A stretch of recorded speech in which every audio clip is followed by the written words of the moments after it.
All right, and welcome to the TSG Multimedia video podcast for March 1st, 2013. This is John standing at the Southern Pacific Yard here with Dan, as usual.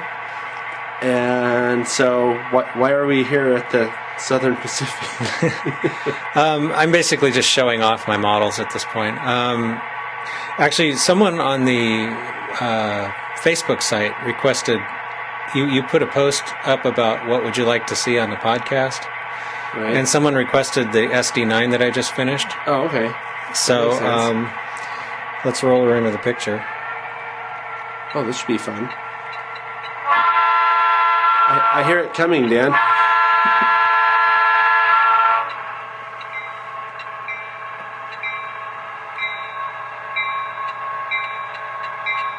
Oh yeah, this is the one you put the pictures up of the original real one and this. Yeah. Quite cool. I picked this model because I actually photographed this one myself in South San Francisco in 1995, the prototype 4314, and that, and I just like Southern Pacific SD9s, so I built it the way it looked in 95, so it's got a beacon and no oscillating lights anymore. And it's really nasty. Yeah, I made it look. I tried to make it look like the picture. Yeah, that's what it looked like on the day that I photographed and it. The picture and the picture of the model that you put up on the Facebook page, they looked very similar. Yeah, well, that's what I was using as a guide. Yeah, I found some other photographs of it online too. So yeah. I had pictures, actually quite a few pictures of this engine from the other side and different things. I noticed on the picture of the real one from South San Francisco that the red in the nose looked a bit more faded and kind of dirty or whatever compared to what this looks like. But boy, that looks really grimy. Yeah, I suppose I could have put some white in the red paint to lighten it a bit, but I'm pretty happy with the way it turned out. Yeah, it looks really good.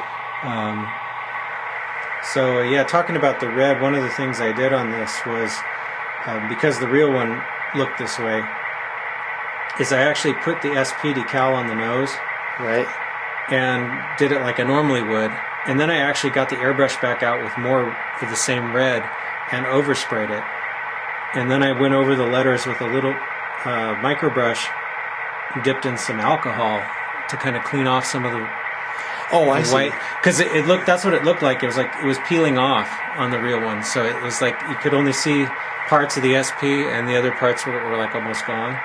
So that's what I was trying to reproduce there.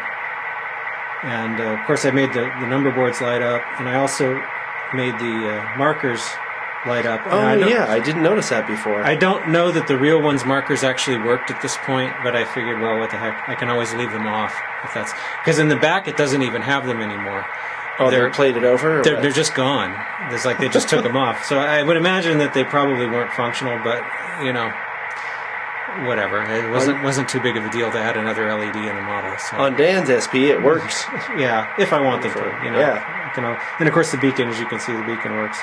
This has a Loc Sound Select sound decoder, DCC, and I like it. One of the things I like about it is, one, they're really silky smooth, but I also like the way it does the headlights, where they fade in and out instead of just popping on and off, because I've seen the real ones do that, and they also dim.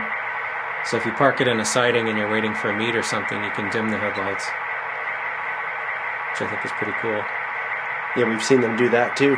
Yeah. As a matter of fact, I remember specifically on the Ace Stockton to San Jose video, there's a UP on a siding at Altamont Pass. And as soon as the guy gets the train all the way onto the siding, he did dim the light. Yeah. You can see it on the video Yeah. before the passenger train came by. And I would imagine they probably, I don't know if that's an FRA thing or if it's just a courtesy that the engineers do sure for each other. I think there is a rule about it. Yeah. Probably, it may vary from railroad to railroad. I'm not sure how that works. But I'm sure somebody out there knows. I'm sure they do. So I also used Details West makes a really nice kit for these models, the SD9s, that include a lot of different parts that you'd normally buy separately, and some parts that you can't buy separately. So I bought one of those kits for this. Like, for example, I don't know how well these show up, but this has the Southern Pacific sander access doors behind the ladders. these little sort of triangular shaped things. And those aren't on the stock Proto 2000 model, which is what this is. So I basically, and of course, being me, I didn't just glue them on the front. I actually cut holes in the model and then recessed the doors into there. Wow. So there's a lot of work in this model, and it also came with the kit came with the plows, and it came with this little extension on the back of the cab, and lots of the other small parts. Also, this was the model that we've had this on the podcast before in pieces, because I got this model, it was actually damaged. I think someone had dropped it. That was the eBay thing? Yeah. And so actually the sill on this model is actually from an Atlas SD24. Right. That was, I think, from January, wasn't it? Yeah, The I podcast? believe so, or I forget which one, but anyway. So there was a lot of work to get that to fit. And so I basically had to because the SD24s don't have the right battery boxes under the cab, so I had to cut those off and then salvage the battery boxes from the Proto 2000 sill that was damaged. Right. And put it all together and make it fit. And there was a heck of a lot of work. I also ended up, because of that, I had to make my own handrails. I couldn't reuse the factory handrails. So these are all... Are they brass wire? They're brass wire and brass stanchions, yeah. Gotta tell you, that looks more to scale than some of the plastic ones I've seen. Yeah, they actually, I think, they're a little bit of work to do, but I think you end up with something that's probably better. They don't get bent out of shape as easily, and they also are pretty durable. Yeah. So I kind of like them. Also, these ladders, I think this is a Plano part. Plano makes these ladder kits, because the stock Proto 2000 engine only has one ladder in the front, like some SD9s from other railroads did, but SPs had two. So you need four. There's two in the back also. So Wow, the kit that's a comes with lot of four ladders. ladders, and it's all photo etched. So you basically you take the two uprights are photo etched pieces, and then these little the rungs are actually brass wire. So I soldered those together, and That is a lot of work, huh? it was a lot of work. And I also like some of the stuff, like this little, whatever this is, I assume it's some kind of an antenna. I had to scratch build that because there was no part that I found that looked like that. There's just all, I had to scratch build the little platform for the beacon as well. It's a Details West beacon with a LED mounted inside to make it light, but the actual bracket was handmade. The brake recess, I actually moved it about half a scale foot this way. Oh. Because it was, it's like the edge of it was right against where the body starts to curve around the side, or the end. So, which isn't correct, because there was a definite gap between the edge of this and the back end. So I actually cut it out, moved it, put it back together, sanded it all. And unfortunately, I didn't notice that until after I'd already painted the model, so then I had to touch up the paint. Hey, whatever. At that Yeah. point, you've got enough time in it to... Yeah. I also did, the top of the fuel tank. This is pretty subtle, but the stock model, there's a little, vertical plastic piece here. And that doesn't look very good. So I actually cut that out so it goes deeper. I think on the real ones you can actually see under the engine, but of course with the motor being there you can't really do that on the model, but I did get it to be a little more realistic looking. I'd point something out that I find pretty cool, which is, look at the detail in this, in the trucks and all these tubes and little air tanks and stuff. That's really cool. Yeah. All this stuff in here. Look at all that stuff.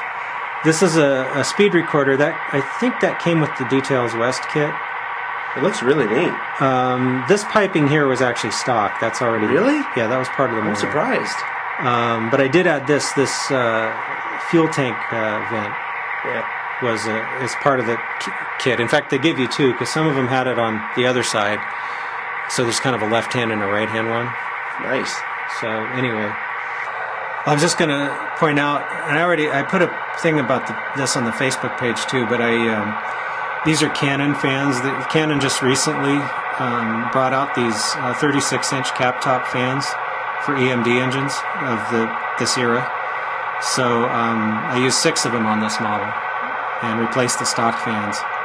And I How think many did it have before? 6? 6. That's what an SD9 has. So anyway, I used those, and I think they look pretty neat. So take a little break from the layout there for a minute. You've been threatening to show this. Yeah, I thought just for laughs, I would show this other SD9 is actually the very first HO scale diesel that I ever had. And it's the very first HO scale diesel that I attempted to paint in detail. Well, I gotta say, it's Black Widow. It looks pretty good for just being a Black Widow. But one thing that I don't know if it shows up on the camera very well, but it's shiny. Yeah, I mean, looks like you used some ultra high gloss paint or something. This was probably a spray can, either Testors or Pactra black. This was before airbrush. I think I was still in high school when I did this model. So it was about 150 years ago. Yeah, probably something like that. I didn't know they made plastic back then. It's basically just your stock Athearn fat SD9. I say fat because if you can notice that the hood is quite a bit wider than the hood on the Proto 2000 model, which is actually to scale. Yeah, you can see that it's a bit wider. Yeah. Wow. And anyway, I just for laughs, I thought it would be fun to just show these. This was detailed as a Black Widow back when SP was still using these big barrel type headlights. But none of the lights work in this. This has no DCC. Well, it does have. I mean, the headlight does light because it's just the stock Athearn bulb that was in there. So I mean, there's nothing really special about it other than the fact that I painted it. Was it something that you had to take it apart and do stuff to the insides, or? I didn't do anything to the mechanism on this one. I just I took the body off and painted it, and I don't even think I stripped the old paint off first. I just painted over it. I noticed it doesn't have a drooping chain right over here. No, these are the stock Athearn handrails. That they're just like little steel wire. Yeah, it looks really thick. Yeah, they are. They're a little too thick, and the uprights are really not very good either. This is what came in the box. I mean, other than the headlights, maybe the MU stands. I don't think and the hoses. Yeah. I didn't do that much, like adding on parts.